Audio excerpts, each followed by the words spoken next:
Panduan Kerja Kepala Sekolah. Kementerian Pendidikan dan Kebudayaan Direktorat Jenderal Guru dan Tenaga Kependidikan. Direktorat Pembinaan Tenaga Kependidikan. Pendidikan Dasar dan Menengah. 2017, Langkah Operasional. Dalam menyusun visi misi dan tujuan sekolah. Diuraikan oleh tabel 2.1 berikut ini. No. 1. Komponen. Visi sekolah. Langkah kerja. 1. Membentuk tim pengembang sekolah, TPS. Yang terdiri atas unsur Kepala Sekolah, Wakil Kepala Sekolah, Guru, Tenaga Administrasi, Komite Sekolah, orang tua dan para pemangku kepentingan pendidikan lainnya. 2. Membagi tugas sesuai dengan bidangnya. 3. Berdasarkan hasil analisis evaluasi diri sekolah, analisis SWOT dan analisis konteks. TPS menyusun rancangan, draft, rumusan visi sekolah. 4. Mengadakan pertemuan rapat dengan Dewan Pendidikan untuk membahas rancangan, draft, visi yang disusun dan direvisi dirumuskan berdasarkan masukan dari warga sekolah dan para pemangku kepentingan pendidikan. 5. Menyelaraskan visi sekolah dengan visi institusi di atasnya serta visi pendidikan nasional. 6. Memutuskan rumusan visi melalui rapat Dewan Pendidik yang dipimpin oleh Kepala Sekolah dengan memperhatikan masukan komite sekolah. 7. Menyosialisasikan visi kepada warga sekolah dan para pemangku kepentingan pendidikan. 8. Meninjau dan merumuskan kembali visi secara berkala sesuai perkembangan di masyarakat. Perangkat. 1. SK Tim Pengembang. 2. Notulen rapat. 3. Daftar hadir rapat. 4. Dokumen visi sekolah yang memperhatikan hal-hal sebagai berikut. A. Dijadikan sebagai cita-cita bersama warga sekolah dan para pemangku kepentingan pendidikan pada masa yang akan datang. B. Mampu memberikan inspirasi, motivasi, dan kekuatan pada warga sekolah dan segenap pihak yang berkepentingan. C. Dirumuskan berdasarkan masukan dari berbagai warga sekolah dan para pemangku kepentingan pendidikan, selaras dengan visi institusi di atasnya, serta visi pendidikan nasional. D. Diputuskan oleh rapat Dewan Pendidikan, yang dipimpin oleh Kepala Sekolah, dengan memperhatikan masukan komite sekolah. No. 2. Komponen. Misi sekolah. Langkah kerja.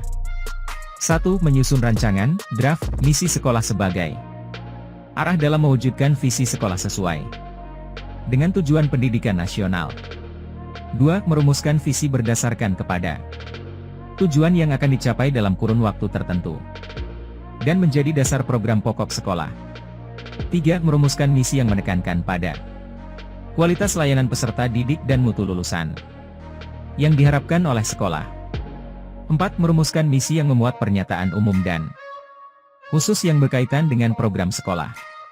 5. Merumuskan misi yang memberikan keluasan dan ruang gerak pengembangan kegiatan satuan-satuan unit sekolah yang terlibat. 6. Memutuskan rumusan misi melalui rapat Dewan Pendidik yang dipimpin oleh Kepala Sekolah. 7. Menyosialisasikan misi kepada warga sekolah dan kepada para pemangku kepentingan pendidikan. Perangkat. Dokumen misi sekolah memperhatikan hal-hal, yaitu A. Arah dalam mewujudkan visi sekolah sesuai dengan tujuan pendidikan nasional. B. Tujuan yang akan dicapai dalam kurun waktu tertentu. C. Dasar program pokok sekolah. D. Kualitas layanan peserta didik dan mutu lulusan yang diharapkan oleh sekolah. E. Pernyataan umum dan khusus yang berkaitan dengan program sekolah. F. Ruang gerak pengembangan kegiatan satuan-satuan unit sekolah yang terlibat. G. Rumusan berdasarkan masukan dari para pemangku kepentingan pendidikan, termasuk komite sekolah dalam rapat Dewan Pendidikan yang dipimpin oleh Kepala Sekolah. 3. Tujuan. 1. Menyusun rancangan, draft, tujuan yang menggambarkan tingkat kualitas yang perlu dicapai dalam jangka menengah, 4 tahunan. 2. Menyusun tujuan sekolah mengacu pada visi dan misi yang relevan dengan kebutuhan masyarakat, serta mengacu pada standar kompetensi lulusan yang sudah ditetapkan oleh sekolah dan pemerintah. 3. Mengakomodasi masukan dari para pemangku kepentingan pendidikan, termasuk komite sekolah, dan diputuskan oleh rapat Dewan Pendidikan yang dipimpin oleh kepala sekolah. 4. Menyosialisasikan tujuan sekolah kepada warga sekolah dan para pemangku kepentingan pendidikan. Tujuan sekolah memperhatikan hal-hal, yaitu A. Gambaran tingkat kualitas yang perlu dicapai dalam jangka menengah, 4 tahunan. B. Acuan pada visi dan misi serta relevan dengan kebutuhan masyarakat. C. Acuan pada standar kompetensi lulusan yang sudah ditetapkan oleh sekolah dan pemerintah. D. Mengakomodasi masukan dari para pemangku kepentingan pendidikan, termasuk komite sekolah, dan diputuskan oleh rapat Dewan Pendidikan yang dipimpin oleh kepala sekolah.